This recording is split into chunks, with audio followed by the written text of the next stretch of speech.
네, 안녕하십니까. 그레이트 게임의 김정민입니다. 벌써 이제 새해가 밝았습니다. 오늘 2020년 첫 번째 그레이트 게임을 시작하게 됐습니다. 오늘 제목은 김정민 국제전략연구소의 1년 평가와 그 다음에 2020년 전략이라고 했는데, 사실 요거 3년 평가로 바꿀까 하는 생각도 했어요. 왜냐면 여태까지 특별히 말한 게 없기 때문에. 뭐 어쨌든 제목은 1년 평가라고 해놨지만은 3년치 얘기를 하긴 할 겁니다. 근데 그동안 채널이 파괴되고 많이 그래가지고 많이 앞쪽 자료가 좀 소실되긴 했는데, 그래도 뭐 어쨌든 우리가 앞으로 어떻게 할 것인가에 대한 그 향후 계획을 주로 말하는 쪽으로 오늘 방송을 하도록 하겠습니다. 그래서 한 시간은 1시간 반에서 2시간 정도 걸릴 것 같은데, 오늘 제가 저기 어디 구치소를 갔다 왔습니다. 모처에 있는 구치소를 갔다 왔는데, 거기서 우연히 한 오후 4시쯤에 이게 저랑 헤어스타일이 비슷한 사람을 만났어요. 그래가지고 이렇게 사진을 한번 찍어봤습니다. 누군지 모르겠어요, 저는. 여러분 아시는 분입니까, 혹시? 누군지 모르겠어요? 저 스마트폰 보고 있는 여자 왼쪽에 앉아있는 사람. 네. 보이십니까? 하여튼 저 사람을 한번 만났습니다. 만났다기보다 그냥 우연히 봤다는 거예요. 네. 그쵸? 바쁜가 보더라고, 네. 그래서 이렇게 가서 우연히 보게 됐고, 이건 뭐 여담이었으니까. 일단, 저희 그 평가라던가 향후 전략 같은 거 이야기하기 전에, 국제 뉴스를 간단하게 몇 개 보고 넘어가도록 하겠습니다. 왜냐면 요즘, 일어난 일들이 너무 많아가지고, 요거를 좀 버리긴 좀 아까워서. 일단, 미국이 이라크에 이제 공수부대 4,000명을 투입할 준비를 한다고 하죠. 했었죠. 이 뉴스가 나왔죠. 이제부터 슬슬 많이 재밌는 일들이 일어날 겁니다. 이거 제가 예전부터 제가 이란 전쟁 날 거라는 얘기 많이 했었죠. 한 이란에 관련된 뉴스만 제가 5편인가 6편을 따로 특별로 뽑아가지고 이야기를 많이 했었는데, 이제 그게 점점 이제 구체화되고 있습니다. 그랬고, 이 벵가지 악몽의 이라크 미 대사관 공격해서 강경 대응하는 트럼프라고 나와 있는데, 이 벵가지 이라크 미 대사관, 이거 굉장히 재밌는 기사입니다. 이번에 트럼프 대통령이 이 지역에 이제 이게 시아파 이슬람 애들이죠. 민간단체라고 돼 있지만은, 얘네들이 이제 공격하는 거에 대해서 강력하게 이제 이쪽 그 대사관 직원들을 보호할 수 있게 그 군대도 보내고 했죠. 그래서 이걸 지키고 있는데, 요 사건이 굉장히 가지는 상징성이 있습니다. 왜냐? 2016년에 이런 일이 있었습니다. 그 미 국무부 클린턴 이메일에서 벵가지 테러 정보 유출 해가지고, 이때 당시에 그 오바마 행정부 때 그 벵가지 미군 대사관 기지 공격 사건이 있었는데, 이때 미군이 제대로 대응을 못합니다. 그래갖고 대사관 직원들이 막 죽는 사태가 발생하고 했었거든요. 그래서 이번 뉴스를 딱 보면서 느꼈던 게 뭐냐면, 이거 트럼프 대통령이 자기 탄핵 문제라던가 그 다음에 자기의 그 정치적 경쟁자들에 대해서 일종의 경고적 메시지 플러스 국민들한테는 자기는 과거 오바마 민주당 정권 때와는 다르게 자국민 위주의 그 보호를 우선시한다는 걸 보여주기 위해서 이 사건을 굉장히 강력하게 대치하는 것 같습니다. 그리고 벵가지 이 미 대사관 이 사건은 과거 오바마 행정부에서 있었던 그 미군 대사관 직원 그 살해 사건하고도 깊은 관계가 있기 때문에 굉장히 상징성을 갖거든요. 그래서 제가 봤을 때는 이게 하원에서 탄핵이 통과됐는데 상원에서 탄핵 그게 되기 전에 보여주는 일종의 경고성으로 보입니다. 뭐냐면은 이 힐러리 클린턴이 그 이메일을 개인적으로 막 그렇게 보내고 국가 중요 기밀을 하다가 유출된 건이거든요. 그러니까 FBI가 지금 조사하고 있는데, 요거 좀 시끄러울 것 같아요. 아마 요 뉴스 때문에 어쩌면은 상원에서 탄핵을 시키는 성공할 확률이 더 떨어지게 될 것 같습니다. 민주당 의원들에 대한 간접적인 압력이죠. 너희들 이때 당시에 이런 일 했었지. 나 다 알고 있어. 만약에 나를 탄핵시키려고 하면은 똑같이 나도 이 건을 가지고 너희들을 공격하겠다. 이러한 어떤 암호나 메시지가 아니었나 이번에 싶습니다. 그리고 이제 한반도의 긴장, 미중 갈등 고조에 영향 끼칠 거 하는데, 사실 이거 이렇게 될 필요가 없었던 일인데 우리가 어떻게 보면 만들어낸 거죠. 한국이 정확하게 한미동맹만 굳건히 했었으면은 한반도에서는 갈등이 날 이유가 전혀 없었습니다. 오히려 남중국해나 다른 쪽으로 갈등이 옮겨갔지. 이쪽이 취약해졌기 때문에 지금 갈등이 고조가 된 거예요. 이거는 뭐 이제 정권이 바뀌어야만 가능한 거니까, 어차피 지금 정권은 못합니다. 지금 정권은 못하니까 이번에 정권이 바뀌면은 우리가 한번 시도해 보도록 하죠. 요거는 일단 우리가 숙제로 가지고 있어야 됩니다. 그렇지만 여기서 우리가 절대 잊지 말아야 될 거는 한반도의 위기는 반중 침입하면은 지켜집니다. 간단하게 얘기하면은. 예. 지금 좌파들은 이거를 어떻게 몰고 나가려고 그러냐면 옛날 때 얘네들이 거짓말 했던 게 뭐냐면은 군부 독재 시절에 맨날 무슨 사건만 나면은 북한 뭐 간첩 사건 나고 뭐 이런 식으로 해서 시선 돌렸다고 하는데 얘네들이 정확히 그 짓을 하고 있어요. 무슨 말이냐? 지금 한반도의 위기, 실질적인 위기가 다가왔는데 이 위기를 해결하는 방법을 엉뚱한 방법으로 제시하려고 하고 있거든요. 뭐 중국하고 더 친해져야 된다. 뭐 1대1로를 해야 된다. 뭐 이런 식으로 하면서 하고 또 이제 우리나라 군대 육군을 30만 명으로 감축한다. 이런 여러 가지 일을 하면서 위기를 불러 일으키고 있죠. 그래서 나중에 이 문제가 생겨 이 모든 걸 미국 탓으로 돌리려고 이런 전략을 쓰고 있는데 여기에 빠지면 안 됩니다. 우리는 원래 국권한테도만 지키면 돼요. 이게 안 되기 때문에 지금 많은 문제가 생기는 거고 이 와중 속에서도 얘네들은 이런 짓을 합니다. 뭐 사성대장 김병주 한미동맹 안보 전문가를 자기는 이제 비로 대표적으로 집어넣는다. 머리 쓴 거죠. 한미 군사 동맹 강화에는 뜻이 없고 그 다음에 한미 동맹을 할 의사도 없으면서 이런 쇼를 합니다. 이런 쇼에 우리나라 국민이 속아 넘어가면 안 되는데 안타깝게도 우리나라 국민들, 그러니까 실질적인 내부에서 어떻게 움직이는지 내막을 잘 모르는 국민들은 속아 넘어갈 수도 있어요. 왜냐면 저번에 박창주 대장을 갖다가 비례대표로 넣을 때 주춤주춤거리다가 빠져나가고 탈락한 누락된 사태가 있었죠. 물론 이번에 다시 영입한다고 하지만 이런 것들이 이미지적으로 보면은 굉장히 뭐랄까 그 좌파들의 그러한 선거 전략에서 우파 쪽 사람들이 한 수 아래라는 게 보여져요. 뭐냐? 오는 거를 우리는 한번 튕겨냈다가 다시 받아들인 꼴이고 여기는 자기네들이 한 번에 흔쾌히 받아들인 꼴이거든. 그럼 어떻게 되는 거예요? 아무것도 모르는 중도 입장에서는 누가 더 한미 동맹 강화에 관심이 있느냐? 그러면 뭐 어떻게 생각하냐? 민주당. 이렇게 생각한다고. 이런 것들이 바로 프레임 전쟁에서 지는 거거든요. 근데 이게 보면은 안타까워요. 예. 굉장히 선거 전략을 짜면서 참모들이 없는 것 같습니다. 제가 봤을 땐. 뭐 참모들이 없다는 건 아니겠지만 없거나 아니면 굉장히 그 인력풀이 약한 것 같아요. 왜냐면 이런 간단한 ABC 공식에서도 이런 사소한 실수로 인해 가지고 민주당에 힘을 실어주는 일을 하거든. 이거 문제인 것 같습니다. 한미 동맹마저 이 헤게모니 싸움에서 져버리면은 우리는 민주당한테 이길 게 없어요. 민주당은 지금 자기네들 한미동맹 안 하면서 이런 거짓말을 통해 가지고 지금 아무것도 모르는 그 대중들을 지금 혹세무민을 하려고 하는데 지금 우파 사람들의 대응이 굉장히 미흡하다는 게 지금 보이고 있습니다. 아마 계산해야 될 겁니다. 그리고 요거는 뭐냐면 제가 좀 확인을 개인차 하면서 지금 조사하고 있는 건데 이 대림동에서 사건이 난 겁니다. 뭐냐면은 여기 써있죠. 중국인을 욕하는 거냐보다 식당에서 폭행이 일어났는데 그때 그 탈북민이 얻어맞아가지고 반신마비가 왔다는 기사 내용입니다. 예. 우리 상세맨도 갔던 대림동 거기 아닙니까? 요즘 유튜브에 보니까 대림동은 위험하지 않다 그래서 친중적인 유튜버들이 이렇게 막 영상 올린 것도 있더라고요. 나중에 한번 검색해 보세요. 뭐 대림동 아니 뭐 대림동 여행 등등 여러 가지 치면 나옵니다. 예. 근데 문제는 뭐다? 실질적으로 이런 폭행 사건은 보도를 축소해서 한다는 거예요. 축소해서 하고 그러면서 그렇게 미담적인 얘기 뭐 대림동에 사는 뭐 그냥 평범한 서민들의 삶 뭐 이런 것만 보여주면서 마치 평화로운 척 이런 걸 보여주는 거짓 정보를 퍼뜨리죠. 마치 중국 공산당이 하는 것처럼 이런 식으로 해서 하는데 사실 굉장히 위험합니다. 그리고 이것도 지금 찾고 있는데 이분 혹시 연락처 아시면 한번 연락 좀 저희한테 보내주십시오. 저희도 개인적으로 수소문하고 있는데 우리는 또 반중침입하기 때문에 그렇게 그 중국인에게 당한 사람이 있으면은 반드시 우리는 만나서 한번 인터뷰도 하고 한번 여러 가지 좀 조사 좀 할 게 있어가지고 그러니까 혹시 아는 정보 있으면 저희한테 좀 알려주십시오. 네.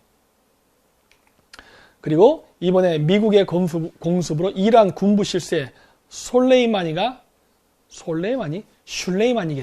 예, 슐레이마니가 사망했답니다. 벌써 미국하고 이란은 싸우는 것과 다름없죠. 물론 이 지역이 아마 시리아랑 이라크 국경지대일 겁니다. 공격했는데 이란의 군부 실세가 거기서 죽어버린 거예요. 그리고 이란의 군부 실세는 거기 왜 가 있습니까? 예? 그래서 제가 얘기했지 않습니까? 이란, 시아파 이슬람 계열 애들은 주로 반미적 성향을 가진다. 그리고 이런 사람들이 이라크 그리고 시리아에서 그 반미 활동을 하는데 테러 활동을 육성하고 그걸 통해서 이제 그 반미 정성 형성하고 이스라엘을 공격하고 미국을 공격하고 이제 서방 세계에 압력을 행사하는데 많이 쓰인다는 얘기를 했잖아요. 예. 그래서 이런 애들과 상대를 해야 되기 때문에 이슬람 애들도 구별을 해서 취급을 해야 되고 EJ 전술을 써야 된다. 이런 얘기 여러 번 하잖아요. 물론 그렇게 말을 아무리 설명함에도 불구하고 제가 이렇게 댓글들을 쫙 보면 그럽니다. 박사님께서는 역시 일루미나티 분탕자임이 분명하시군요. 이런 소리 나와요. 그거는 당신네들의 한계입니다. 예, 하지만 저는 이 얘기를 꼭 다시 한번 강조합니다. 이슬람은 친미적 이슬람과 반미적 이슬람이 따로 구별되어 있습니다. 그리고 우리는 친미적 이슬람하고는 연대해야 되고 반미적 이슬람은 견제해야 되는 겁니다. 그게 우리가 앞으로 해야 될 외교 정책이에요. 개인적 감정과 종교를 집어넣지 마십시오. 절대 안 됩니다. 그거는. 예.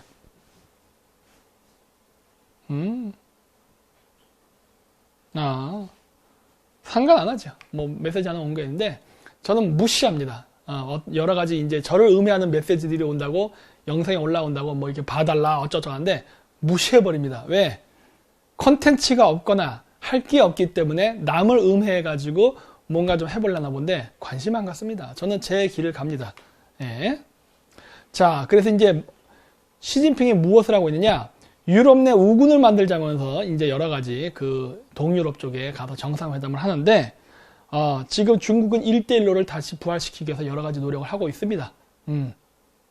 그래서 지금 대중국 견제 정책이 벌어지는 지역은 1대1로를 따라가는 지역에서 다 일어납니다. 그러다 보니까 동유럽, 그 다음에 중동, 중앙아시아, 그 다음에 인도가 있는 서남아시아 지역, 그 다음에 동남아시아, 인도네시아, 말레이시아 있는 데 있죠? 이런데 베트남, 필리핀, 그 다음에 남중국해, 그리고 한반도, 그리고 일본 중에는 오키나와 열도 해갖고 중국을 둘러싼 동서남, 북쪽까지는 러시아가 있으니까 제외되고 이 세 지역에서 지금 전방위적으로 중국을 압박하는 정책이 벌어지고 있고 중국은 이것을 뚫고 나가기 위한 지금 몸부림을 치고 있는 것이죠. 그리고 이러한 전선에서 가장 취약한 지역이 어디냐? 한반도입니다. 왜냐? 한반도에는 친중 정권이 들어섰기 때문에. 그래서 우리는 이런 친중 정권을 약화시키고 무력화시켜가지고 다음번 선거에 친미적인, 반중 친미적인 우파 정권이 생기도록 노력하는데 우리가 굉장히 힘을 많이 쏟아부어야 될 것입니다. 그래서 요거까지 해서 오늘 국제뉴스는 일단 짧게 해서 마감하고 그래서 올해서부터는 우리가 더욱더 가열차게 반중 친미를 해야 되는 것을 다시 한번 강조드리며 그동안 있었던 여러 가지 성과라던가 앞으로의 계획을 이제 말씀드리도록 하겠습니다. 자, 먼저 광고를 먼저 보고 가시죠. 저희 국익늑대를 많이 팔아주시기 바랍니다. 거기에는 우리가 따로 쓰고자 하는 목적이 있어요. 그거는 저희가 자금이 충분히 마련되면 공개할 겁니다. 하지만 지금은 공개 안 합니다. 일단은 자금 축적의 목적이기 때문에 따로 저희가 어떤 후원을 해달라는 요구는 하지 않을 것입니다. 예. 뭐 자동차를 산다거나 아니면 우리가 어떤 프로젝트를 하기 위해서 후원을 해줘 그런 얘기는 안 할 거예요. 지금 기존에 들어오시는 후원금과 충분히 우리가 운영이 가능하니까 그걸 가지고 할 것이고 또 하려는 게 있는데 어쨌든 여러분들이 성원해 주신 그 페이스대로만 유지가 된다면은 잘하면 올해 안에도 할 수 있어요. 예. 그러니까 제가 드릴 수 있는 힌트는 딱 한 가지. 그냥 저희가 판매한 국익티라던가 나중에 우리가 하게 될 오프라인 강의에 많이 참가해 주시기 바랍니다. 그러면은 저희가 거기서 발생되는 수익을 가지고 우리가 무언가를 할 겁니다. 네. 무언가를 할 겁니다. 어디 보자. 잠시만요. 그래서 국익늑대를 이렇게 돌아가서 네이버에서 검색하시면은 이렇게 나옵니다. 국익늑대. 여기를 클릭하시면은 이렇게 나오죠. 근데 여러분들이 많이 구매를 해주셨는데 오늘 그래서 특별히 저도 이렇게 옷을 입고 양복을 입었습니다. 일부러 넥타이 안 맸던 이유가 이런 광고 효과 때문에도 있으니까 얼굴 부끄럽지만 많은 협조 부탁드립니다. 네. 그리고 ARS 후원이 있습니다. 그래서 저희가 이제 이런 것들도 하니까 관심 있으신 분들은 많은 참여 바라고요. 그 다음에 이제 새벽당 중요하죠. 지금 저희가 반중 친미를 하는 정확한 어젠다를 가지고 움직이는 정당은 제가 아는 범위 내에서는 현재는 새벽당 하나밖에 없습니다. 그리고 이번에 여러 가지 선거제도도 바뀌고 뭐 하니까 어떻게 보면 새벽당이 여러 그 분들의 그 지지만 받는다면 정당의 지지를 그래도 뭐 비례대표라든가 여러 가지 다른 걸로 해가지고 적어도 한두 명은 국회 입성이 가능하게 할 수 있지 않겠습니까? 그래서 많은 여러분들께서 이 새벽당을 좀 많이 알아주시고 이 새벽당을 많이 좀 퍼뜨려 주셨으면 합니다. 그래서 여기 보시면은 당원 가입하는 것도 많이 해주셔서 진짜 10만 양명이 가능하게끔 그러니까 10만 당원이 결성돼서 반중친미라는 강력한 정당을 만드는 힘이 되도록 보태주셨으면 합니다. 이거 눌러주시면은 안으로 이렇게 들어갑니다. 그러면 여기 뭐 자유의 새벽당 입당 원서라고 나오는데 여기다가 간략하게 정보를 넣으시면 되고 저 위에 보시면 뭐 입당 안내, 뭐 입당 가입, 뭐 이렇게 확인 같은 거 있죠. 그렇게 폴더대로 누르시면 여러분들이 가입되는지 확인하실 수 있으니까 그렇게 하시면 되고요. 그 다음에 이제 당비도 많이 어저께 또 제가 그 박결 대표 그 당사를 몰래 방문해서 기습 방송도 했지 않습니까? 했는데 뭐 여러 가지 지금 열악한 게 많습니다. 그러니까 좀 많이 도와주셔야 돼요. 그래서 실질적으로 저희가 반중침미한 정당이 움직일 수 있게 해야 됩니다. 저희가 굉장히 느린 것 같지만 상당히 내부적으로는 잘 긴밀하게 잘 가고 있습니다. 가고 있지만 바깥으로 드러내지 않고 조용히 움직일 뿐이죠. 왜냐하면은 반중친미를 하는 운동이 그렇게 쉬운 일은 아니거든요. 예, 굉장한 압박과 그 다음에 그 어려움이 있습니다. 그렇기 때문에 저희가 어떻게 대놓고 말을 못하는 것들이 상당히 많은 거예요. 비밀이 많게 되는 겁니다. 하지만 그렇다고 해서 저희가 여러분들을 속인다거나 어떤 착복을 위해서 하는 건 아니니까 그거는 여러분들이 꼭 믿고 여러분들이 좀 협조를 해줬으면 합니다. 예.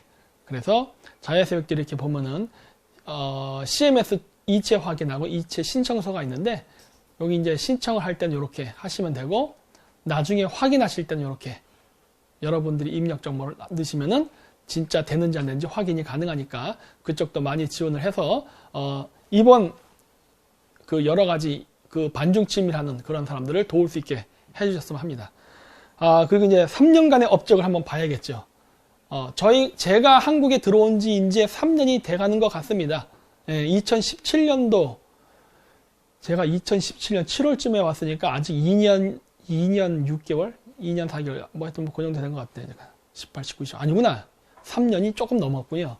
넘었는데 뭐 여러 가지 다사다난했던 일들이 있는데 그래도 상당히 많은 일들을 성취를 했습니다. 지금 이 자리에 오게 된 것도 여러분들의 성원 때문이었고 그리고 몽골에서 오자마자 진짜 어리버리했던 상황에서 여기까지 이룬 것만도 정말 대단하다 생각하고 앞으로 더욱더 일취월장해가지고 정말 우리가 원하는 일개 개인의 유튜버로서 그냥 떠드는 게 아닌 실질적으로 정치적 영향력을 끼쳐서 우리가 원하는 어젠다를 진짜 국가정책에 반영하는 것이 이루어질 때까지 움직이게끔 할 겁니다. 물론 이 과정 속에서 우리가 이제 많은 것들을 했는데 앞쪽 것들은 제가 채널이 많이 폭파되고 하는 바람에 자료를 수집 못했는데 그래도 꽤 많이 마친 것들을 찾았습니다. 제일 제가 히트 쳤던 게 바로 자연사 박물관에서 했던 비트코인 문제였죠. 이거는 뭐 어마어마했죠. 이 당시에. 심지어 비트코인 담당자가 죽을 것은까지 예언했는데 맞았지 않습니까? 일주일 전에 제가 예언했죠. 이 추세로 나가다가는 비트코인 담당자 위험해진다. 정말 그런 사건이 일어났었죠. 그때가 설날이었던 걸로 제가 기억하는데 설날 연휴 끝나고 과로사로 돌아가신 분이 계셨죠. 예. 이런 일들이 일어났었죠. 그리고 나서 JTBC에서 저의 이러한 비트코인 뉴스를 가짜 뉴스라고 보도했다가 개망신당하고 그리고 나서 덮어버리고 청와대 국민청원에도 김정민 가짜 박사를 비트코인으로 이렇게 음모를 꾸미다 그래서 고소하십시오 하고 청와대 청구까지 들어갔죠. 그때 48건인가 들어갔었어요. 예. 그 정도로 센세이션을 일으켰습니다. 하지만 안타깝게도 이 건이 더 크게 빛을 못 보게 된 거는 마찬가지로 연예인 사건 때문에 묻혔습니다. 이때 당시에 제가 이걸 막 이슈화 시켰던 게 아마 2월에서 3월 사이였던 걸로 알고 있는데 그 기간 동안에 즉 한 달 기간 동안에 미투 사건이 무려 20건인가 가까이 났었습니다. 여러분 한번 잘 생각해 보세요. 그때 당시 제가 2월 말서부터 해갖고 3월 말까지 해서 약 40일가량 제가 이 비트코인 문제에 대해서 여러 번 떠들었습니다. 미 재무성이 이것 때문에 조사하고 있다. 그 다음에 우리나라 6개 은행들이 굉장히 위험하다. 뭐 이런 것들 많이 얘기했었는데 그때 당시에 우리나라에서 미투 사건이 하루 걸러 일어났습니다. 하루 걸러. 계속. 그래서 미투 사건이 뻥뻥뻥 터지면서 사람들의 시선이 연예인 미투 사건으로 돌아가는 바람에 이때 이 비트코인 사건이 그냥 묻혀버리게 됩니다. 정말 안타까웠던 사건이에요. 예. 그리고 나서 이 사건을 다시 한번 빛을 보게 할 수 있는 사건이 있었는데 그게 바로 조국 사모펀드 사건이었죠. 근데 이 조국 사모펀드 사건도 정말 쫙 일으키고 있었던 그 상황 속에서 시선 돌리기가 또 일어났죠. 예. 또 연예인 사건 터지고. 예? 이래가지고 결국은 조국 사모펀드 이야기도 결국 흐지부지 끝나버렸으면 현재는. 이거 계속 진행을 해야 되는데.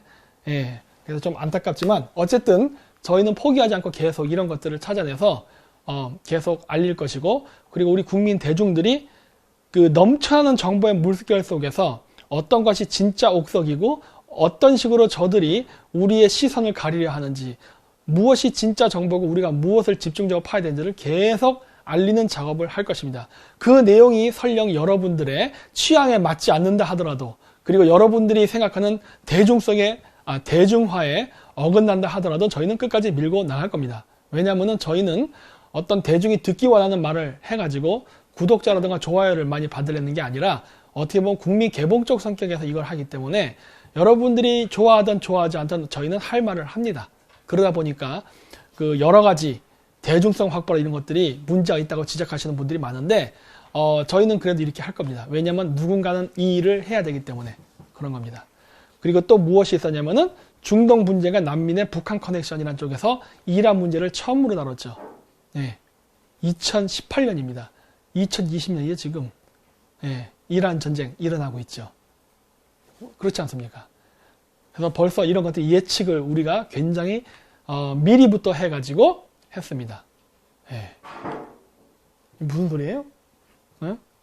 그리고 2019년 3월 1일에는 미북 회담에 대한 이야기도 했었죠. 뭐 저쪽 좌파들은 북미 회담이라고 하는데 저희의 우선순위는 북한이 아니라 미국이기 때문에 미북 회담입니다.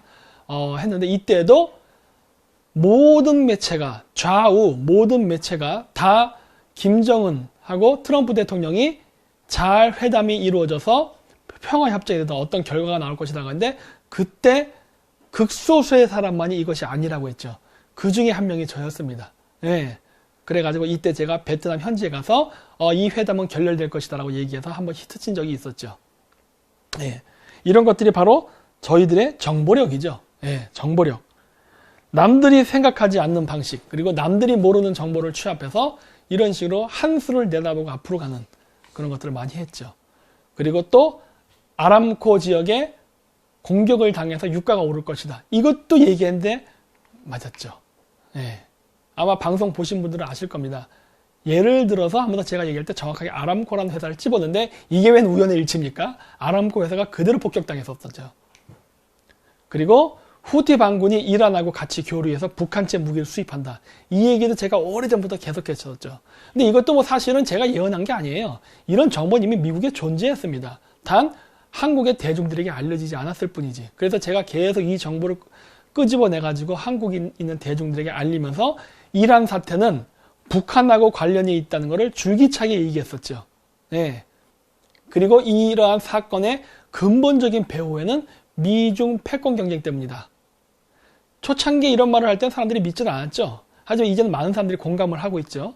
네. 그래서 우리가 북한 문제를 해결하는 데 있어서 왜 중동 문제가 중요한지 왜 이란 문제를 우리가 관심을 갖고 봐야 되는지를 이제 여러분들은 인식을 하셔야 됩니다. 아직 안 되고 있거든요.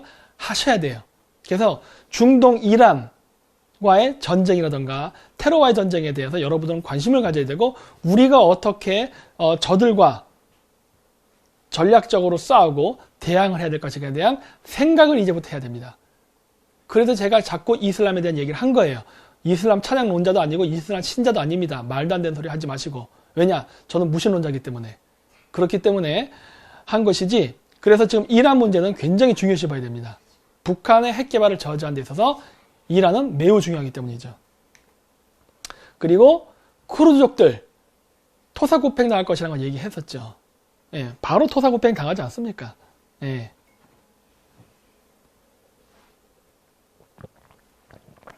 무장 독립 투쟁이 중요하지 않다는 것이 아니라 이 무장 독립 투쟁을 아름답게 포장해 줄 수 있는 외교관이 없으면 이거는 아무 소용이 없는 거거든요. 무장 독립 투쟁은 팔다리와 같은 거지만 외교력은요, 머리입니다. 두뇌. 근데 머리가 없는 팔다리는요, 아무 의미가 없거든요. 그래서 제가 왜 쿠르족이 독립할 수 없는지를 설명할 때 얘기를 했었죠.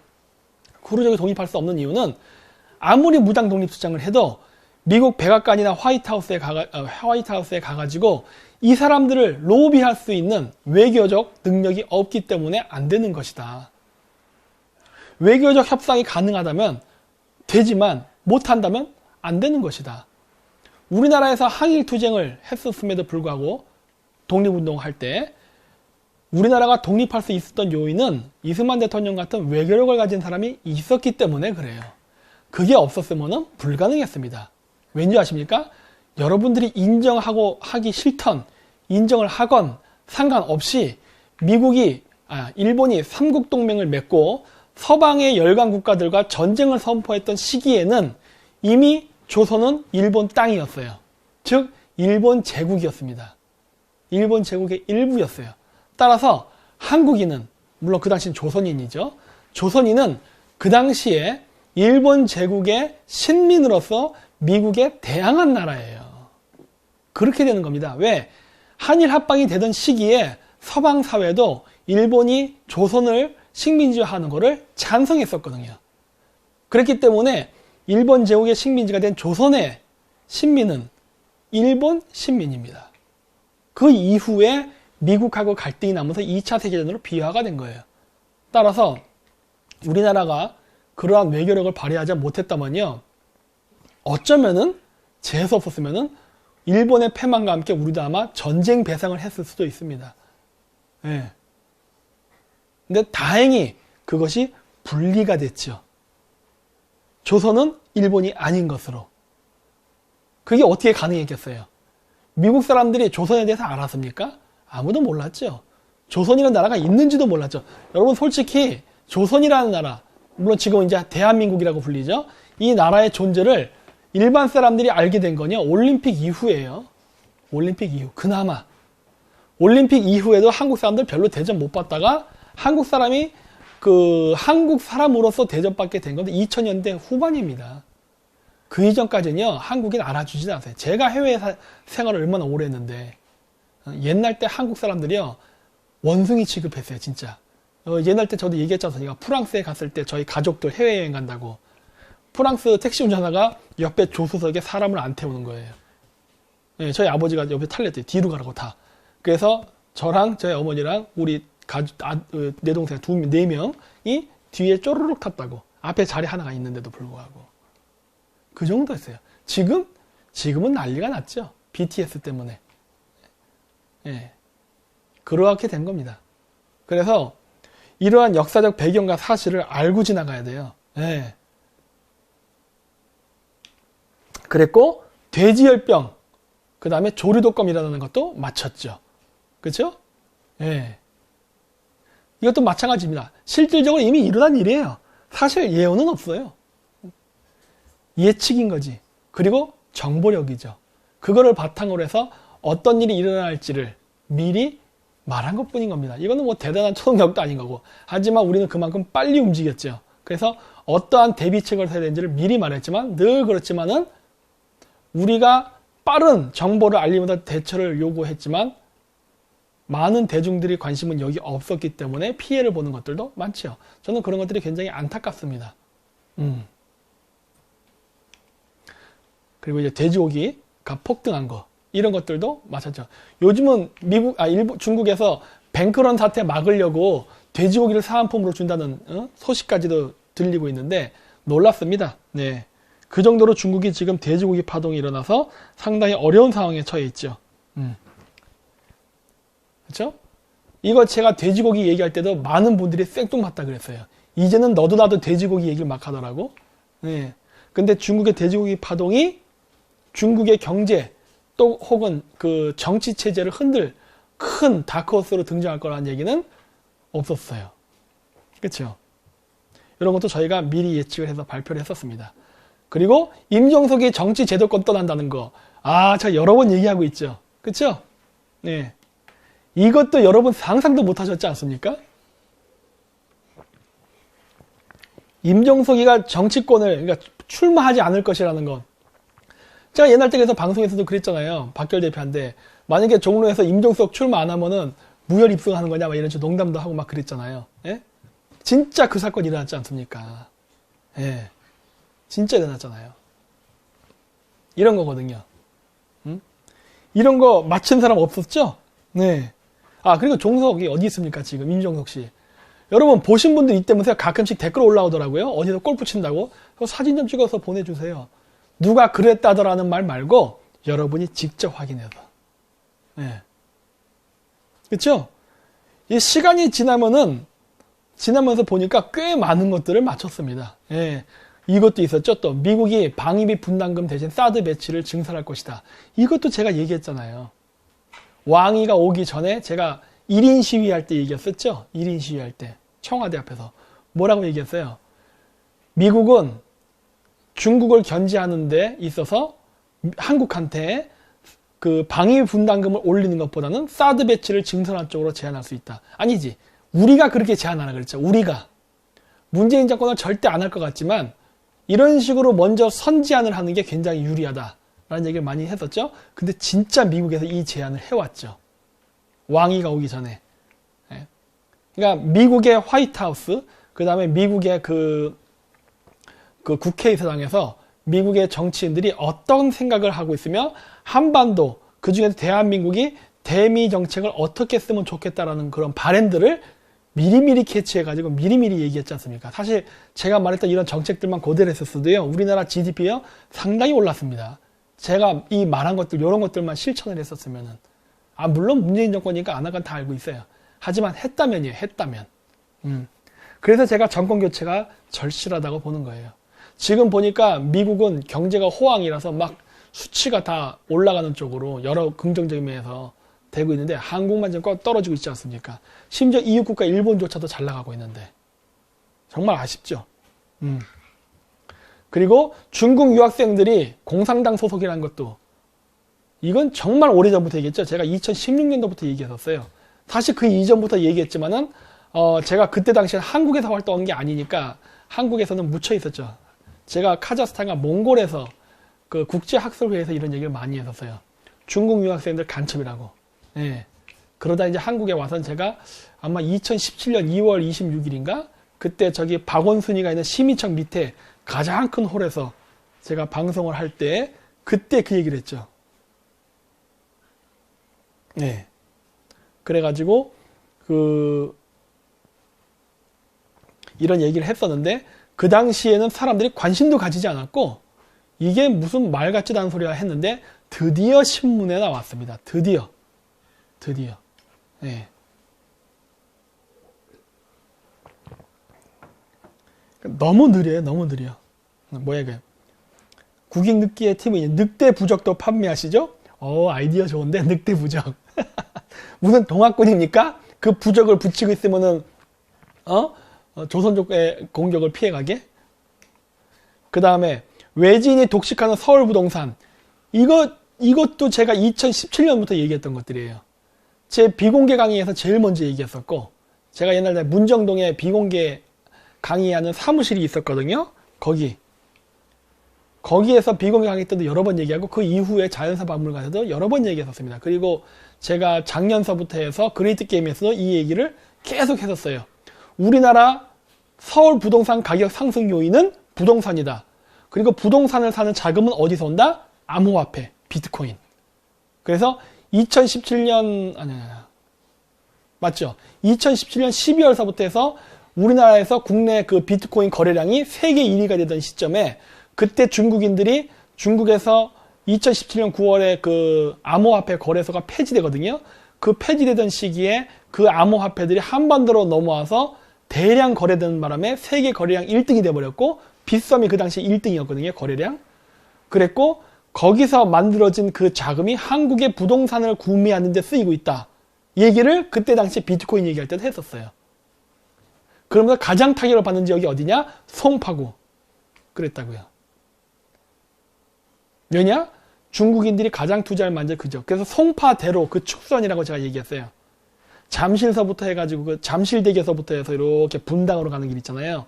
거기에 만들어진 수많은 오피스텔촌이라던가 이런 것들. 이거 중국 자본으로 만들어졌다. 그래서 가격이 떨어지는 게 정상인데도 불구하고 가격이 올라간다. 왜?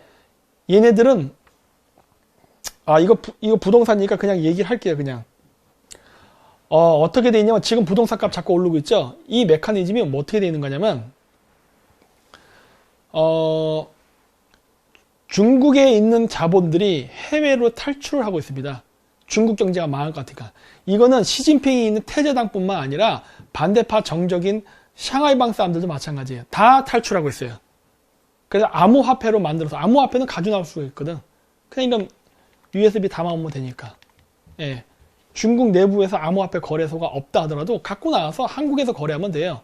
다른 나라에서 거래해도 되는데 다른 나라는 제재를 많이 가하는데 유독 한국은 거기에 대해서 제재를 안 합니다. 왜인지는 전 모르겠어요. 왜 중국인들이 마음대로 이렇게 우리나라 비트코인 거래를 하게끔 놔두는지 모르겠는데 어쨌든 거기서 그 비트코인을 대량으로 원화 혹은 달러 돈으로 바꾼단 말이에요. 근데 원화로 바뀌어진 돈들이 바로 우리나라에서 아파트를 구매하는 쪽으로 갑니다. 아파트 아니면 부동산, 건물, 토지 등등으로. 그것 중에 하나 걸린 대표적인 사건이 바로 버닝썬 사건에서 나왔던 린사모예요. 하나 들킨 게. 암호화폐를 가지고 와서 현금화시켜서 부동산을 산 대표적인 케이스죠. 이런 식으로 우리나라에 사는데 자 어떻게 사냐. 얘네들은 돈 세탁이 목적입니다. 돈 세탁이. 돈 세탁이 목적이기 때문에 암호화폐를 현금화시켜 가지고 그걸로 1차로 부동산을 삽니다. 그러니까 부동산을 살 때 이 부동산을 어떻게 사는지에 대한 자금의 출처는 불명확해요. 그래서 이 자금을 세탁하기 위해서 어떻게 하냐? 이거를 다시 팝니다. 팔면은 어떻게 될까요? 현금이 되죠. 근데 암호화폐에서 현금화 되는 게 아니라 부동산에서 현금화가 되는 거거든. 예, 요 효과를 노리고 있어요. 그래서 너 이 돈 출처가 어디야? 그러면 부동산 팔았는데요? 이런 식으로 나가는 거예요. 그럼 그 부동산 어떻게 샀어? 하면 암호화폐인데 거기까지는 터치 안 하죠. 그래서 여러분 지금 부동산 가격이 오르고 있는데 비정상적이거든요. 여러분 솔직히 강남이 됐든 어디가 됐든 부동산 매매가 있습니까? 없습니다. 누가 사고 누가 팔아요? 이 불경기에. 그럼 부동산 가격은 왜 오르냐는 거예요. 그거는 중국인들끼리의 거래 때문에 그래요. 물론 그리고 플러스 뭐가 있다? 그 지역의 땅값이 떨어지지 않기를 바라는 지역 주민들의 마음 포함해서. 부동산 값 폭락하면 타격받으니까. 그러다 보니까 어떻게 돼요? 중국 애들이 예를 들어 1억에 사잖아요? 그럼 팔 때는 1억 1천에 팝니다. 그 다음에 또 1억 1천에 산 사람은 다시 이거를 1억 2천에 팔고 1억 2천에 사는 사람은 1억 3천 이런 식으로 파는 거예요. 가격을 자꾸 올려요. 이거 왜 올릴까요? 수수료 때문에. 밖에 또 내보내야 될 거냐. 한국에서 돈 세탁해서 또 해외로 반출시켜야 되잖아. 해외로 반출시키면 또 수수료 필요하잖아. 네? 수수료 필요하잖아요. 그러다 보니까 부동산 가격이 이렇게 올라가는 거예요. 이렇게. 자, 그럼 이게 어떤 일이 벌어지냐. 원래 옛날 때도 우리나라 개발 시기에 부동산 투기가 있었어요. 근데 부동산 투기가 일어나면 어떻게 하냐. 쭉 투기가 일어나다가 막차 탄 사람 때 뚱 떨어지면서 망합니다. 막차 탄 사람은. 자, 그러면은 지금 우리나라에서 중국인들끼리 자신들이 암호화폐를 현금화시켜서 다시 그걸 세탁 과정에서 이제 뭐 한국의 부동산 사관 이런 사태들이 그 사태들을 통해서 부동산 값이 오르는데 이것이 막차를 탄 중국인들에 의해서 똥볼을 찬 사태가 벌어질 것이냐? 안 일어납니다. 왜 안 일어난다고 하는지 아십니까? 그거는 우리나라 현행법이 지금 외국인, 즉 조선족이나 이런 외국인들에 대해서는 부동산 대출을 거의 실질적으로 무제한으로 풀었습니다. 실질적으로. 부동산 대출금이 부동산을 아파트를 살 수 있는 가격만큼 줘요. 그러다 보니까 어떻게 되냐? 막차 탄 사람은 대출 받아서 사면 돼요, 그냥. 막차 탄 사람은 손해 안 봅니다. 아니면 대출을 받아서 먹튀해도 되지. 먹튀해도 되지. 누가 손해보겠어요? 은행이 손해를 보고 국민이 손해보는 겁니다. 중국 사람들 절대 손해보지 않아요. 이 시스템을 지금 현 문재인 정권이 만들어주고 있죠. 네? 우리나라의 기형적인 아파트 가격 상승, 그 다음에 중국인의 돈 세탁 과정을 도와주는 그런 프로세스를 하고 있죠. 근데 이런 것들을 전혀 얘기를 안 해. 그러면서 지금도 우파 사람들 그러죠. 반중을 왜 해야 되는데 그래요. 이런 것 때문에 반중해야 됩니다. 이해되십니까? 반중을 해야 되는 목적은 여러분들의 삶이 피폐해지기 때문에 그래요. 그리고 또 얘기했던 건 이거였죠. 마약. 무비자국 자꾸 확장시키면 마약 들어온다고. 진짜 들어오고 있죠? 예. 이렇게 들어오는 겁니다. 자, 그래서 이런 식으로 여기 몇 개까지나 13개를 제가 정리해서 넣었는데 실제 이거보다 더 많아요. 여기 얘기 중에 3건 빼놓고 나머지 10건은 올해 한 겁니다. 올해만 10건이에요. 거의 한 달에 한 건씩을 터뜨렸죠. 어마어마하게 많이 맞춘 거죠. 예. 그 이전에도 그랬었고. 예. 근데 이게 문제는 뭐다? 이러한 많은 것들이 일개 유튜버다 보니까 정책 반영이 못 된 거예요. 우리가 정당만 있어도 이것들은 정책 반영을 할 수 있었을 텐데.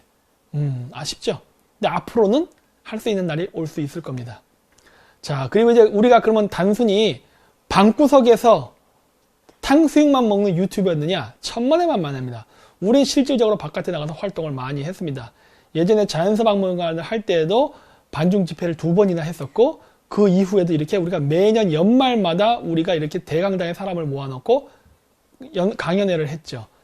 처음에 2017년도에 제가 와서 할 때에 강연회에 왔던 분이 3사람입니다. 네. 그 이후에 계속 이렇게 불어난 거예요. 지금은 더 많아졌죠. 이제는 뭐 5,000명이 넘을 정도로 들어오죠. 예. 이것도 작년에 한 거는 700명인가 왔었어요. 이 신뢰가 다 찼습니다. 그 전년도 2017년도에 했을 때는 500명이었는데 그 다음에 200명이 더 추가돼서 저 위에 2층까지 다 찼었어요. 그 정도로 많은 사람들이 왔었습니다. 그만큼 점점 커지고 있다는 거죠. 절대로 우리가 확장성이 없는 게 아닙니다. 확장성이 있는 거예요. 굉장히 빠른 속도로. 그것도 아주 탄탄하게 단결이 돼서 되고 있습니다. 상대방이 안 된다고 자꾸 거짓말을 하는 거지 모든 건 숫자가 증명한다예요. 그리고 저희가 이제 그리고 나서부터는 프로젝트로 수적천서 콘서트를 계속했죠. 반중 집회를 계속 꾸준히 했습니다. 예, 약 2주에 한 번씩. 그래서 이게 1회 했을 때 슬로건 포스트였고요. 그 다음에는 저희가 또 이렇게 8월, 그 다음에 또 10월, 그 다음에 또 10월 26일, 11월, 11월 23일, 그 다음에 12월 14일 등등. 그 이전 다른 것들도 많이 있습니다. 포스터들이 있는데 저희가 있는 것만 제가 찾아 그렇게 올려놓은 거예요. 이런 식으로 해서 대략 2주에 한 번씩 계속 반중 집회를 꾸준히 해왔습니다. 예. 물론 저희가 반중 집회를 지속할 수 있게 여러분들의 많은 후원이 있었기 때문에 그것이 가능했던 것이고, 그리고 저희는 이런 식으로 해서 반중 집회의 그 집회 참여 인원의 규모를 상당히 키웠어요. 거의 5,000명 가까이를 모았습니다. 큰 집회입니다. 5,000명 정도 올 정도면. 그래서 계속 이런 식으로 저희가 온라인과 오프라인을 왔다 갔다 하면서 굉장히 많은 사람들이 참여할 수 있는 반중 집회를 만들어 냈지요. 예. 저희가 유튜버 활동할 때는 계속 비웃었던 사람들도 이때부터는 입을 다물었죠. 물론 다른 방식으로 끊임없이 방해 작업을 했지만 어쨌든 저희는 결과물을 확실하게 냈습니다. 그리고 이제 최근에는 이제 추우니까 굳이 이제 반중 집회를 하기보다는 혼자 1인 시위를 하는 쪽으로 방법을 바꿨죠. 사실 내일도 가야 되는데 내일 미세먼지가 너무 심해서 제가 여기 목이 안 좋아서 내일은 쉽니다. 하지만 제가 안 하더라도 다른 분들, 예를 들어 끝장보기 TV 그분 같은 경우는 계속 반중 집회 피켓 1인 시위를 하시더라고요. 그러니까 그분도 많이 그 성원을 해주시기 바랍니다. 그리고 있고 이런 식으로 1인 시위를 하면서 계속 유튜브를 통해서 사람들이 서로 보고 소통할 수 있게끔 하는 그런 방식도 지금 취하고 있죠. 그리고 이런 방식은 앞으로도 계속 할 겁니다. 그래서 이런 대외 활동을 많이 했죠.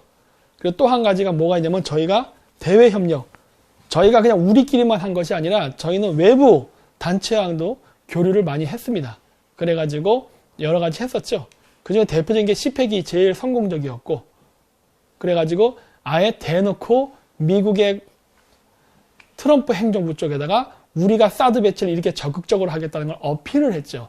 이걸 그리고 사람입니다만 이거 어필하고서 굉장히 그쪽 사람들하고 많은 대화가 오갔습니다. 예. 그리고 굉장히 긍정적으로 봤어요. 예. 거기 왔던 사람들 꽤 방귀 뀌는 사람들인 거 아시죠? 예. 제가 제안했던 전략 전술에 대해서 굉장히 흥미있어 했어요. 그러면서 저한테도 그런 얘기를 많이 했어요. 자기가 생각하지 못했던 방식이라고. 하지만 굉장히 좋은 아이디어다. 이런 얘기 많이 했습니다. 제 그 주변에 앉아있던 그 미국 사람들, 한국 사람들 말고 미국 사람들. 예. 그래서 그런 얘기를 많이 나눴죠. 어쩌면 실질적으로 이런 것 때문에 왕이 외교관이 우리나라에 올 때 그런 사드 배치 문제를 가지고서 미국이 그렇게 대응했던 그런 방식도 아마 그때 당시 오갔던 여러 대화랑 어떤 관련이 있지 않을까 싶어요. 예. 제가 방송에서는 그 청와대 앞에 분수대에서 말을 했지만 이런 KCPEC 할 때 그쪽 그 사적인 자리에서는 그런 얘기를 많이 했거든요. 나 같으면 이렇게 할 것이다 이런 식으로. 나 같으면 방위 분담금을 받지 않고 차라리 사드 기지를 증설 배치해가지고 그걸로 퉁칠 것이다. 그게 더 효과적이다. 이런 이야기도 많이 하고 했거든요. 예, 물론 그건 녹화되어 있지 않습니다. 왜냐면 그런 걸 찍으면 안 되기 때문에. 하지만 그때도 그런 대화가 오갔었죠. 네. 그래서 많이 센세이션을 일으켰습니다. 그리고 TV조선 7에서도 저희가 그렇게 갈망하던 스마트 시티에 대한 보도 내용이 나왔죠. 고맙죠, 정말. 예. 그래서 이제 종편 채널에서도 우리가 연구하는 그런 내용들이 바깥으로 나올 수 있게끔 돼서 정말 고맙고 그 용기에 정말 감사를 보내죠. 앞으로도 더 많은 저희가 반중 친밀하면서 나왔던 내용들이 계속 이런 데도 나왔으면 하는 바람이 있습니다만 모르겠습니다. 될지 안 될지는. 하지만 저희는 최선을 다해서 계속 이러한 것들이 보다 큰 매체에서 보도가 될 수 있게끔 저희는 노력을 할 겁니다. 네. 그리고 지금도 하고 있지만은 저희가 반중 유튜버들과 연대 라는 말을 많이 쓰고 있죠, 지금. 왜냐면 저희는 상하 관계보다는 동등한 관계를 많이 만들려고 노력을 합니다. 그래서 저희가 쿠릴타이라는 개념, 즉 원탁회의, 즉 화백제도라는 개념으로 이걸 운영한다고 했지 않습니까? 그러다 보니까 물론 제가 이런 걸 한 데서 가장 구독자가 됐던 많이 폭파돼서 많진 않지만 어쨌든 어느 정도 리더의 입장에 있지만 저는 리더라기보다는 의장이라고 생각하거든요. 이 모임에. 그렇기 때문에 다른 많은 유튜버들도 함께 동참하기를 원하고 서로 간에 동등한 그런 그 관계로서 가기를 많이 원하고 해서 많이 육성을 시켰고 성공도 많이 했습니다. 그래서 대표적으로 12개의 반중 유튜버만 소개하겠습니다. 가나다 순으로. 여기에 빠진 분들은 빠졌다고 서운해하지는 마십시오. 왜냐하면 여기에 나와 있는 분들은 어느 정도 입지를 그래도 굳힌 사람들이에요. 다른 분들에 비해서는.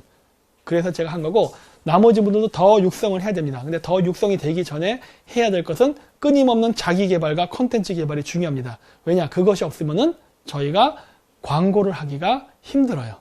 그리고 광고를 해도 성장하기가 어렵기 때문에 그런 거니까 끊임없이 절차 탕마를 하시면서 갈고 닦으십시오. 그러면은 저희도 같이 도와드리고 많이 홍보를 하겠습니다.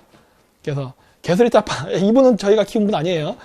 가끔씩 재밌는 얘기도 하시는데 뭐 어쨌든 저희랑 뜻이 같으니까 저희랑 같이 움직이고 하는데 이제 하고 한번 오면은 제가 한번 같이 방송하려고 준비하고 있는데 날짜가 안 맞아서 좀 안 되고 있지만 뭐 괜찮습니다. 예, 재밌는 얘기 많이 하시고요. 일단 마스크 팩맨 가장 여기 있는 멤버 중에 노력형 멤버죠. 그래가지고 성공을 많이 시켰습니다. 요즘 이제 조회수가 많이 올라가기 시작하더라고요. 많이 올라가면서 많은 분들이 보는데 초창기 방송보다 지금 컨텐츠의 질이라던가 편집 기술이 굉장히 좋아졌습니다. 예, 추천하는 그런 채널이고요. 그 다음에 이제 민병일의 시사 포커스 이쪽도 굉장히 지금 많이 활동을 하면서 점점 크고 있죠. 저희 반중연대 이쪽에 한 멤버로서 지금 활약하고 있는 가장 나이가 많으신 어른이고 그 다음에 상세맨 굉장히 위험을 무릅쓰는 일을 많이 하시죠. 그 레슬링 선수였는지는 몰라도 촬영 자체를 스턴트맨처럼 합니다. 왜 그러느냐? 대림동 같이 위험한 데 가서 촬영을 하거든요. 이거 자체가 스턴트맨이지 뭡니까? 예, 그래서 굉장히 그러한 그 모험적인 일을 많이 하시는데 저는 칭찬합니다. 네, 앞으로도 계속 활약을 해주셨으면 하고 아수라짱 뭐 말할 필요가 없겠죠. 가장 이 반중 친미에서도 오래전부터 시작했었고 여러 번 그 옛날 블로그 시절부터 채널이 폭파됐던 채널이고 지금도 여전히 죽지 않고 계속 살아서 반중 친미의 내용을 퍼뜨리는 그러한 역할을 하고 있죠. 그리고 우반장 채널 우리랑 같이 이렇게 활동 멤버로 들어와서 지금도 활동하고 있는 그런 멤버죠. 네. 그리고 의식의 흐름. 여기도 마찬가지로. 굉장히 깔끔하게 만들죠. 그리고 최근 영상을 보니까 그 편집하는 영상 기술을 배웠나 봐요. 점점 그 화면의 질이 업그레이드가 지금 되고 있습니다.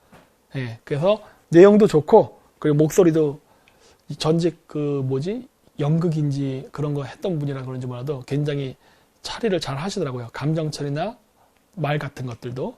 그 다음 쪼코제이도 굉장히 콘텐츠가 좋습니다. 그리고 요즘 이제 현장을 돌아다니면서 촬영하는 그런 기법을 많이 쓰고 하는데, 예, 이쪽도 굉장히 지금 반중친미에서 그 여러 가지 일들을 많이 하고, 그리고 편집 같은 거 굉장히 잘하고 그러고 있죠. 그 다음에 코난 레이저는 최근에 제가 본 거예요. 그래서 이제 했는데, 아수라도 추천하는 채널이라서 제가 한번 봤는데, 시작한 지는 얼마 안 됐는데 내용은 다 좋습니다. 예, 그래갖고 여기 보시면 이제 그 인물 평전을 하더라고요. 국회의원들. 그래서 좋습니다. 여러분들이 궁금해하시는 누가 도대체 친중 정치인입니까? 이런 거 물어보시잖아요. 굉장히 세세하게 설명을 해놨어요. 세세하게. 한번 여러분들이 직접 가서 보십시오. 괜찮게 만들었습니다. 그래서 연구 분석이 잘 돼 있어요. 그래서 최근에 알게 된 건데, 이것도 그래서 추천드리고, 그 다음 키라. 아수라랑 같이 활동하는 사람이죠. 예, 여기 데스노트라고 해서 지금 여기도 지금 활동을 하고 있으니까 이쪽도 가셔갖고, 좋아요, 구독 많이 눌러주시고, 그러면서 이쪽 채널들도 많이 응원해 주시기 바랍니다. 네. 그 다음에 우리 쪽에 유일한 우파 여전사 꽝매도 있죠. 그래서 여기는 주로 이제 법안 같은 것들 이야기를 많이 하니까 가셔가지고 많이 보시고, 좋아요, 구독 많이 눌러주시고, 후원도 많이 해주십시오. 그리고 꿀숨은 마찬가지죠. 여기도 채널이 여러 번 폭파됐습니다. 그래서 지금 영상이 별로 없습니다만, 여기도 지금 계속 이제 연구를 해갖고 편집 기술을 좀 업그레이드 점점 좋아지고 있어요. 그러니까 지금 제가 소개하는 많은 사람들이 보면요, 초창기에 비해서 지금 계속 컨텐츠라든가 자기 개발을 통해서 업그레이드가 되고 있어요. 예, 그러니까 그런 업그레이드에 따라서 물론 구독자라든가 후원도 같이 늘고 있죠. 그렇기 때문에 아까도 얘기했듯이 이렇게 제가 일일이 거론하지 않은 분이라 하더라도 여기에 언제든지 들어올 수 있으니까 좀 더 콘텐츠라든가 자기 개발을 해서 우리랑 접촉했으면 하는 바람이 있는 겁니다. 그래서 제가 여기서 다 소개는 못 해드리지만 대표적으로 12분만 소개시켜드린 거예요. 그리고 또 끝장보기 TV. 이분들도 지금 그 활동을 하시면서 반중친미를 현장에서 뛰시는 분이시죠. 아까 얘기했던 1인 시위 같은 거, 그런 것도 많이 하시니까 이쪽 분들도 많이 구독해 주시고, 후원도 좀 해주시기 바랍니다. 그래서, 꽤 많은 업적은 이뤘습니다. 초창기에 할 때 혼자 시작했을 때, 아니 혼자가 아니죠. 그 촬영 감독이랑 2명이서 시작했거든요. 8평짜리 쪽방에서 시작해가지고 2년 반 만에 여기까지 올라온 겁니다. 그러니까 무진장 빠른 거예요. 이거는 돈 한 푼 없이 시작해갖고 이렇게 된 거는 대단한 성공이거든요. 그래서 저희가 확장성이 없다는 건 거짓말이고요. 다만 저희가 신세기 TV 맞죠? 신세기 TV도 좋습니다. 근데 다만 저희랑 교류가 없기 때문에 그래요. 제가 지금 소개시켜드린 분들은 교류가 있습니다. 그래서 얘기한 거고, 그러다 해서 제가 이분들을 키운 건 아닙니다. 스스로 큰 것이지. 다만 그러한 재능들이 있다는 것을 발굴을 해서 많이 광고를 했을 뿐인 거죠. 그래서 제가 얘기하지만 스스로의 자기 개발과 콘텐츠 개발이 없이는 도와줄 수가 없다. 왜? 도와줘도 성장할 수 없기 때문에. 그래서 아까 이런 얘기 했던 거고, 그냥 오늘은 대표적으로 12분만 얘기한 겁니다. 여기 명단 받았다고 너무 서운해하지 마십시오. 또 계속 저희는 발굴을 해서 계속 소개할 테니까. 그랬던 것이고, 진자유TV님 까먹었네. 맞아요. 좋은 질문에서 진자유TV님 죄송합니다. 이름 제가 까먹었어요. 진자유TV. 네, 진자유TV도 있죠. 뭐 그 외에도 많아요. 뭐 빅토리TV도 있고, 뭐 바실리아 테스토도 있고, 그 다음에 알렉스TV도 있고, BJ톨 이런 식으로 해서 저희 것들을 또 편집해서 날라주신 분들도 많이 있어요. 예. 근데 사실 근데 제가 그분들을 직접 얼굴 만나본 적이 없습니다. 그래가지고 제가 뭐라고 말을 못하는 건데, 뭐 앞으로 계속 교류도 있을 겁니다. 제가 이제 연락을 취해가지고 그동안 저희들의 영상을 많이 퍼날라준 거에 대해서 고맙다고 식사도 같이 하고 이제 하려고 하거든요. 그럼 그 자리에 만나서 또 얘기도 하고 그러죠, 뭐. 예, 그러면 되니까 어쨌든 끊임없는 자기 개발을 통해서 반중친미를 실력으로 입증하는 그러한 해가 됐으면 합니다. 자, 그럼 이제 2020년 이제 어떠한 전략을 우리가 나갈 것이냐? 뭐 이것도 김정인 박사 출사표 이거 나왔더니 뭐 박사님 뭐 국회에 나간다는데 아니 아직 저 그런 얘기 한 적 없습니다. 저 아직 나간다고 한 적 없어요. 이 당시 출사표라는 건 그제 앞에도 얘기했지만 가상 시나리오라고 얘기했어요. 가상 시나리오. 물론 나갈 수도 있겠죠. 근데 아직까지는 모르겠습니다. 아직까지는 모르겠어요. 나갈지 안 나갈지 모르겠어요. 하지만 제가 만약에 나간다면은 제가 나가는 지역의 선거구는 친중 정치인 선거구역하고 ገብ치겠죠. 아마도 나간다면. 소설입니다, 소설. 만약에 나간다면 친중 정치인이 출마한 지역에 같이 나가겠죠. 그래서 반중 친미를 외치고 친중 정치의 위험성에 대해서 떠들겠죠. 저 별로 권력력 없어요. 정치 관심 없거든요. 그렇지만은 반중 친미를 확산시키는 데는 관심이 있습니다. 그래서 어떻게 될지 저는 모릅니다.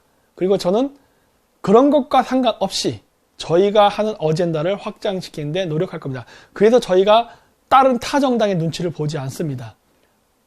다른 사람들이 저희들에게 정치적으로 유리한 말을 해주면 좋은 관계가 되겠죠. 하지만 저희는 그런 얘기 안 하잖아요. 우리는 어젠다 중심으로 얘기하지 정당에게 듣기 좋은 말을 하기 위한 말은 안 합니다. 예. 원래 저희 적성상 그것도 맞지도 않고. 그래서 여기서 얘기했던 선거 전략들이 있죠. 반중 친미라든가 사드 미사일 증설 배치 이런 것들을 실천시키기 위해서 활동할 겁니다. 그리고 조국의 조국은 어딘가에서 나왔듯이 조국의 사모펀드 문제에 대해서 계속 저희는 밝히는 데 노력을 할 겁니다. 왜냐하면은 조국의 사모펀드 문제는요. 조국 개인의 비리가 아니라 문재인 정권 자체가 중국 공산당 정권과 경제적 공동체라는 것을 증명할 수 있는 매우 중요한 거기 때문에 그래요. 그래서 조국의 사모펀드 문제가 밝혀져야만 우리가 선거에서 저들을 이길 수가 있어요. 네. 이게 어그러져서 굉장히 제가 화가 많이 났죠. 네. 조국을 구속시키고 정경심이가 바깥에서 불구속 수사를 받아야 되는데 거꾸로 돼버렸죠. 지금 거꾸로. 네. 안타깝죠.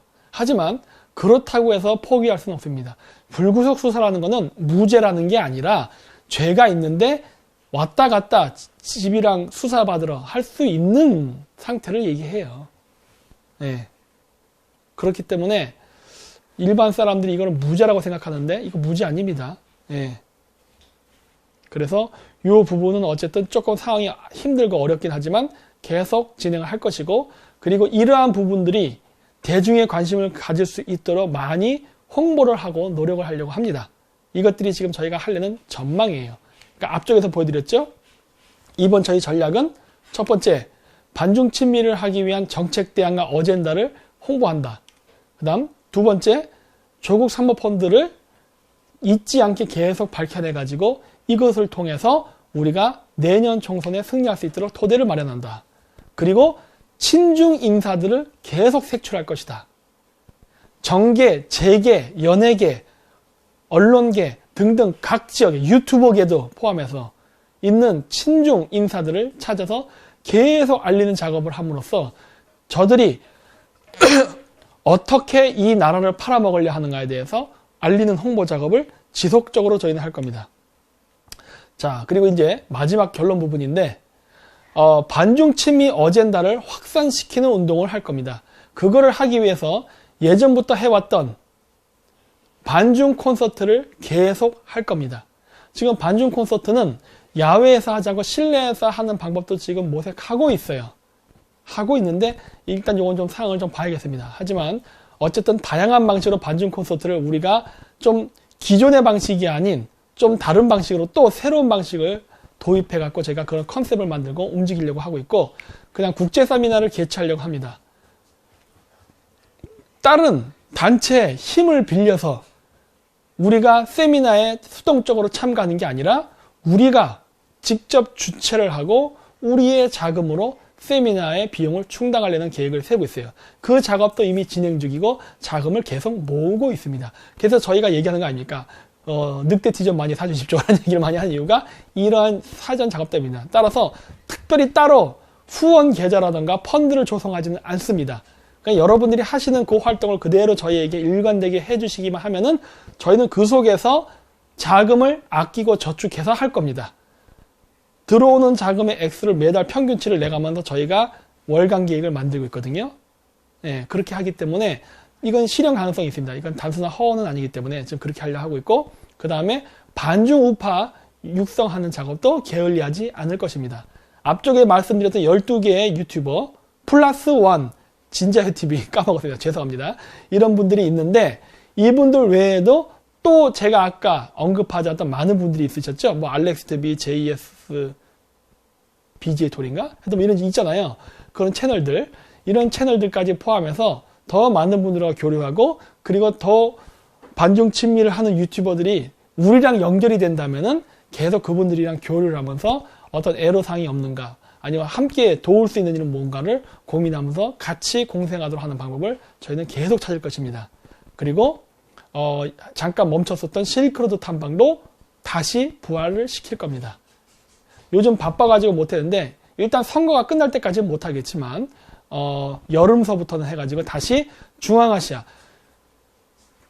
문재인 정권이 중국몽에 빠져서 중국의 국익에 도움이 되는 1대1로 건설의 그러한 어떤 플랜이 아니라 중국몽이 아닌 한국몽을 중심으로 한국의 국익에 맞는 실크로드를 건설하는 그러한 계획, 그 다음에 어떻게 하면 좋은가에 대한 어떤 그러한 청사진, 그리고 그러한 영감을 얻게끔 하는 그러한 방식의 여행을 우리가 할 겁니다. 그래서 그건 아마 총선 끝나고 한 여름서부터 하려고 하고, 그래서 중국식 1대1로가 아닌 한국식 1대1로를 어떻게 만들어야 되는가를 여행하면서 뭐 버스 속에서도 뭐 우리 그 같이 오신 팬분들이랑 이야기도 하고, 왜냐면 이동 시간이 워낙 기니까, 그러면서 이동 시간 동안 지루하지 않게 그러한 어떤 미래의 대한민국이 가져야 될 전략, 어떤 것을 해야 되는가, 이런 것도 사담도 하면서 뭐 관광도 하시고 뭐 하는 그런 프로그램을 지금 만들려고 하고 있습니다. 그리고 마지막으로 아카데미를 설립하려고 하죠.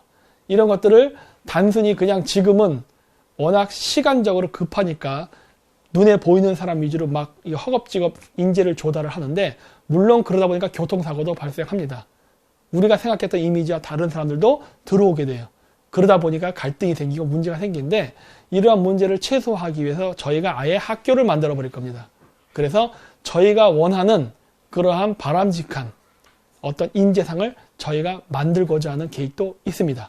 물론 저희가 만들고자 하는 인재상을 모집하고 하는 데 있어서는 절대 개인적인 감정을 섞지 않을 것입니다. 지역이라던가 학력이라던가 종교라던가 이런 거에 전혀 구애받지 않고 그 사람 자체로서 바라보면서 우리가 원하는 사람을 만드는 식의 그러한 교육을 하려고 합니다. 물론 그 교육을 하는 선생님들은 저희가 생각했을 때 최고의 자질을 가진 분들을 저희가 초청을 해가지고 할 계획이 있습니다. 요거는 조금 장기적 플랜이에요. 요 계획은 아마 빨라야 3년, 늦으면은 5년 뒤에나 가능한 계획인데, 어쨌든 저희는 이거를 지금 하기 위해서 준비 작업은 할 겁니다. 그러면서 장기적으로 우리가 원하는 인재를 직접 육성하는 방법을 지금 꾸리고 있어요.